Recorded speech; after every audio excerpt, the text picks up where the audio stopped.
On the path of non-duality or Advaita Vedanta, you might have heard that consciousness is fundamental, or pure consciousness is fundamental, right? Everything appears in the consciousness and it is truly fundamental. But today we'll look at what does fundamental really mean? Because in Buddhism, they say Shunyata is fundamental. Everything is born out of Shunyata, the void or emptiness, as they call it. But Advaita Vedanta says consciousness is fundamental.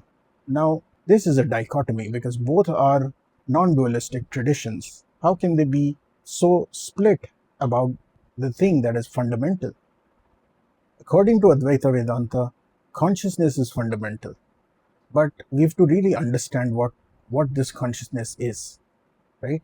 You might have heard of the word Brahma or Brahman as it's called in English. The Brahman is truly fundamental. And there's a statement, there's a Mahavakya that says Prajnanam Brahmam, which means consciousness is Brahman. But Brahman is nothing at all. It is Nirguna. And the version of it where everything is appearing, including the appearances, we call it Saguna Brahma. But Brahman is really called as Nirguna, which means it doesn't have any qualities at all. But when we look at consciousness, it has one quality, right? It has the quality to be conscious, right? Just like you wouldn't call someone pretty who doesn't have prettiness. You wouldn't call someone simple who doesn't have simplicity, right? So consciousness has one quality, which is to be conscious. And same for awareness. I use it interchangeably, consciousness and awareness. Awareness is the quality of being aware. It has one quality, that is to be aware. And if it has one quality, how can it be nirguna? Nirguna. One very important distinction here is that Brahman is pure consciousness, and pure consciousness is not consciousness. Pure consciousness is just purity. It is the same as the Shunyata in Buddhism. There's a saying in Hindi which says that Brahma ka bahar mukhi ho jana hi chetana hai, which means Brahman, when becomes external facing, outward facing, then it is known as consciousness. It shines like a light and illumines everything. So this quality of Brahman is one of the first qualities that happens. But prior to that, it is just pure consciousness, which is not consciousness at all.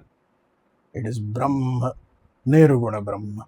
So Nirguna Brahma is equivalent to the Shunyata in Buddhism. It's one and the same thing. Everything is dependently originated out of it.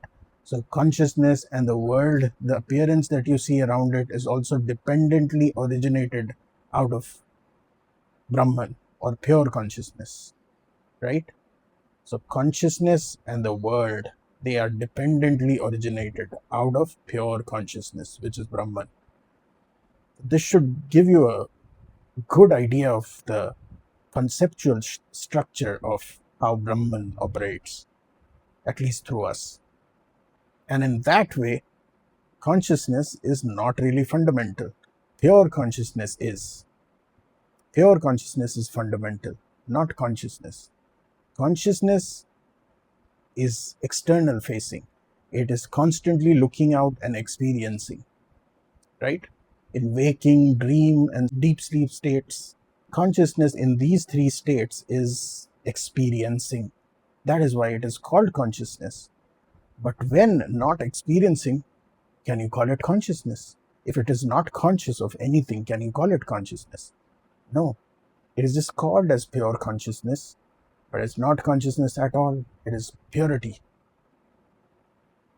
It is just purity.